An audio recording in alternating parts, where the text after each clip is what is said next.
Halo teman-teman, kembali lagi berjumpa dengan saya Natali Tenggunateng. Saya adalah dokter adaptasi yang sedang menjalankan proses adaptasi di Fakultas Kedokteran Universitas Udayana RSUP Sanglah. Pada saat sekarang ini saya sedang berada di Departemen atau KSM Anestesiologi dan Terapi Intensif. Pada kesempatan kali ini kita akan membahas mengenai pain management. Baik, kita mulai sekarang saja.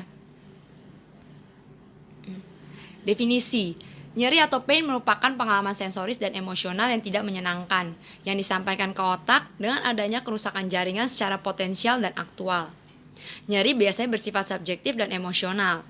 Nyeri sering timbul sebagai manifestasi klinis pada suatu proses patologis, di mana nyeri tersebut memprovokasi saraf-saraf sensorik, nyeri yang menghasilkan reaksi ketidaknyamanan dan penderitaan. Nyeri juga berfungsi sebagai proteksi, defensif, dan diagnostik. Jenis-jenis dari nyeri. Berdasarkan durasinya, nyeri dibagi menjadi nyeri akut dan nyeri kronis. Berdasarkan intensitas, dibagi menjadi mild, yaitu ringan, moderate sedang, dan severe pain yang berat. Berdasarkan asal, itu ada nyeri nociceptif, yaitu nyeri visceral atau organ internal, yaitu seperti pankreas dan usus besar. Biasanya lebih dalam dan sulit dilokalisasi. Lalu nyeri nociceptif yang lain itu ada nyeri peripheral atau somatik. Biasanya itu pada kulit, tulang, sendi, dan otot. Nyeri ini biasanya terlokalisasi. Berdasarkan asalnya juga terdapat nyeri neuropatik. Mekanisme nyeri nociceptif. Yang pertama itu ada transduksi, lalu transmisi, lalu ada modulasi, dan persepsi. Biasanya mulai dari aktivasi nociceptor, lalu eferen primer, eferen sekunder, eferen tersier, dan terakhir persepsi. Mekanisme nyeri nociceptif. Yang pertama transduksi, merupakan suatu proses perubahan rangsang nyeri menjadi suatu impuls listrik yang akan diterima oleh ujung-ujung saraf. Jika terdapat stimulus nyeri atau noxious pain, misalnya panas, tekanan kimia, diubah menjadi impuls saraf. Lalu ditransmisikan atau potensial aksi di sepanjang saraf aferen menuju ke spinal cord, lalu menuju ke sistem saraf pusat. Yang kedua, transmisi merupakan suatu proses penyaluran impuls listrik sepanjang jalur nyeri. Mediator inflamasi seperti histamin, prostaglandin, leukotrien, serotonin biasanya dapat meningkatkan sensitivitas nociceptor nyeri. Serabut saraf aferen ada dua macam, yaitu serabut A dan juga serabut C. Yang ketiga ada modulasi, merupakan proses modifikasi terhadap rangsang. Dapat berupa proses augmentasi atau inhibisi. Yang keempat yaitu persepsi terakhir merupakan suatu proses saat stimulasi sudah mencapai korteks sehingga mencapai tingkat kesadaran yang selanjutnya akan diterjemahkan dalam tanggapan terhadap rangsang nyeri tersebut. Apa saja penilaian nyeri dasar? Penilaian nyeri dasar itu ada position atau lokasi, lalu quality, kualitasnya seperti apa gambaran rasa nyeri. Lalu ada radiation, yaitu penjalaran dari nyeri tersebut. Lalu ada severity, intensitas nyeri, seperti ringan, sedang, dan berat. Lalu ada temporal relationship, yaitu kapan nyeri muncul, hilang timbul, atau nyeri itu terus-menerus. Penilaian nyeri itu dapat berdasarkan banyak macam. Salah satunya adalah visual analog score atau VAS.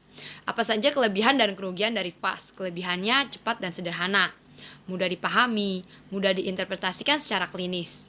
Namun kerugiannya itu biasanya tidak untuk pasien dengan gangguan kognitif, penglihatan, dan juga kesadaran. Dan biasanya juga tidak untuk emergensi. Nah, pada gambar kita dapat melihat ada garis dari sebelah kiri, itu tanda pada kedua ujung garis dapat berubah angka atau pernyataan deskriptif. Ujung yang satu mewakili tidak ada nyeri atau no pain, dan ujung yang lain mewakili rasa nyeri terparah yang mungkin terjadi, yaitu worst possible pain.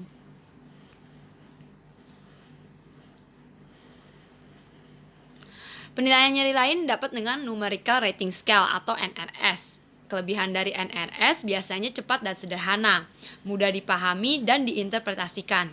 Selain itu juga lebih baik dari VAS untuk penilaian nyeri akut. Kerugiannya tidak untuk pasien dengan gangguan kognitif, penglihatan, dan kesadaran. Dan juga tidak untuk emergensi. Kerugian lainnya itu keterbatasan pilihan kata untuk menggambarkan rasa nyeri. Dapat kita lihat dari gambar pain score NRS itu dari 0 sampai 10. 0 itu no pain, 1, 2, dan 3 itu mild yaitu ringan, 4, 5, dan 6 yaitu sedang atau moderate, 7, 8, 9 yaitu severe atau parah atau paling berat atau berat. Yang terakhir adalah nilai 10 untuk worst pain imaginable yaitu yang paling parah nyeri yang dapat terjadi.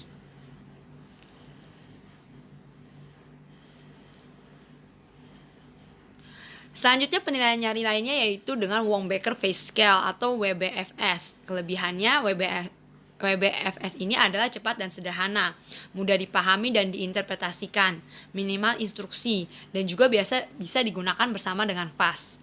Kerugiannya biasanya afeksi dapat membingungkan sejalan dengan intensitas nyeri. Nah, kita dapat melihat dari gambar itu ada warna hijau dari paling kiri artinya no pain, nilainya 0, tidak ada nyeri. Lalu 1, 2, dan 3 itu ada warnanya hijau muda, itu mild atau ringan. Lalu ada warna kuning, moderate, lalu ada warna orange muda itu ada severe yang berat, itu nilainya 4 sampai 6. Lalu ada orange tua, very severe yang sangat berat atau sangat parah itu 7 sampai 9 nilainya, dan terakhir adalah yang nyeri yang paling parah yang mungkin yang dapat terjadi itu nilainya 10 atau dengan warna merah. Nah, biasanya digunakan pada pasien dewasa dan anak lebih dari usia 3 tahun yang tidak dapat menggambarkan intensitas nyerinya dengan angka.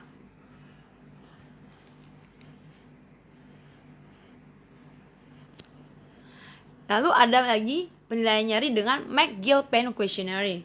Biasanya kelebihannya itu dapat mendeskripsikan nyeri secara spesifik untuk nyeri kronik yang bervariasi, lalu tersedia dalam long form dan juga short form, tersedia dalam banyak terjemahan. Kerugiannya tidak untuk kasus emergensi. Ada beberapa kosakata kompleks yang mungkin sulit dipahami, lalu pasien harus memiliki kemampuan kognitif, komunikasi, dan motorik yang baik. Selanjutnya penilaian nyeri dapat juga dengan pain diary, yaitu biasanya catatan tertulis atau lisan mengenai pengalaman pasien dan perilakunya. Pasien biasanya mencatat intensitas nyerinya dan kaitan dengan aktivitas atau intervensi yang dilakukan, misalnya aktivitas harian, tidur, aktivitas seksual, kapan menggunakan obat, dan juga kapan makan, dan sebagainya. Apa saja kelebihan dan kerugian dari pain diary? Pain diary ini biasanya kelebihannya itu penilaian nyeri lebih spesifik dan terperinci, melihat pola nyeri seperti durasi dan onsetnya, meningkatkan hubungan dokter pasien dalam menentukan terapi berkelanjutan. Selain itu melihat manajemen nyeri yang efektif untuk terapi nyeri. Kerugiannya biasa data tidak akurat karena tergantung memori, emosi, lalu variasi item dalam penggunaan diary, serta dibutuhkan kepatuhan pasien untuk mengerjakannya. Klasifikasi nyeri berdasarkan durasi, yaitu ada nyeri akut dan nyeri kronik. Berdasarkan proses neurobiologi, ada nyeri nociceptif seperti nyeri somatik, nyeri visceral, dan nyeri alih. Lalu ada nyeri inflamasi dan juga nyeri patologik.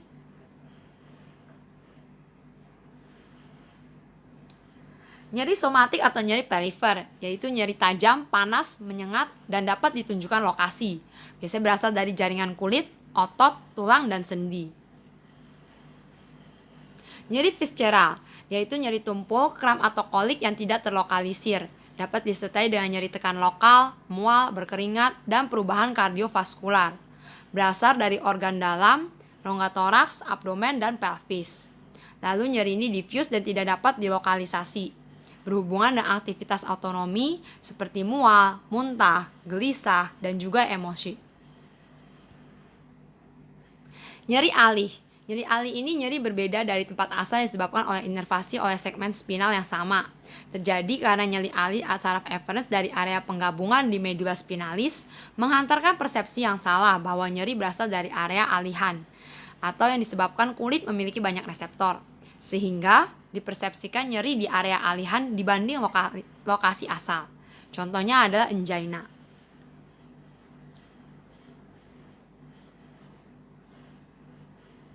Apa saja tujuan dari penata laksanaan nyeri? Yang pertama, mengurangi intensitas dan durasi keluhan nyeri. Yang kedua, mengurangi kemungkinan berubahnya nyeri akut menjadi nyeri kronik yang persisten. Yang ketiga, mengurangi penderitaan akibat nyeri. Yang terakhir 4, meningkatkan kualitas hidup pasien dan mengoptimalkan kemampuan pasien untuk menjalankan aktivitas sehari-hari. Nah, sekarang kita akan bahas mengenai manajemen nyeri berdasarkan WHO atau World Health Organization. WHO itu membuat manajemen nyeri berdasarkan step ladder, yaitu ada step 1, 2, dan 3. Yang pertama itu ada non-opioid, biasanya dengan non-opioid dapat plus minus dengan adjuvan. Lalu step 2 itu opioid for mild to moderate pain, plus minus non-opioid, dapat juga plus minus dengan adjuvan. Yang step 3 itu ada opioid for moderate to severe pain, di plus minus dengan non-opioid atau di plus minus dengan adjuvan. Nah, untuk manajemen nyeri akut biasanya dari step 3, step 2, dan step 1. Untuk manajemen nyeri kronik dari step 1, step 2, dan step 3. Untuk step 1 itu nyeri ringan, biasanya dengan obat non-opioid dan adjuvan. Ada juga dengan NSAID atau acetaminophen. Terapi adjuvan biasanya dapat diberikan sendiri atau kombinasi dengan non-opioid. Contohnya ada kortikosteroid, antidepresan trisiklik, antikonvulsan, plaster lidocaine 5%, dan capsaicin. Untuk step 2 itu nyeri ringan sampai sedang, biasanya dengan obat non-opioid, itu sering dikombinasi dengan NSAID atau acetaminophen, lalu tramadol, agen tipikal yang dapat mengikat reseptor opioid dan memiliki karakteristik non-opioid. Contohnya itu ada codeine, hydrocodone, lalu ada proposifen. Selanjutnya step 3 itu untuk nyeri sedang sampai berat. Contohnya itu ada obat morfin, oxycodone, fentanyl, buprenorfin, hidromorfin, dan juga metadon. Sekian presentasi dari saya mengenai pain management. Terima kasih.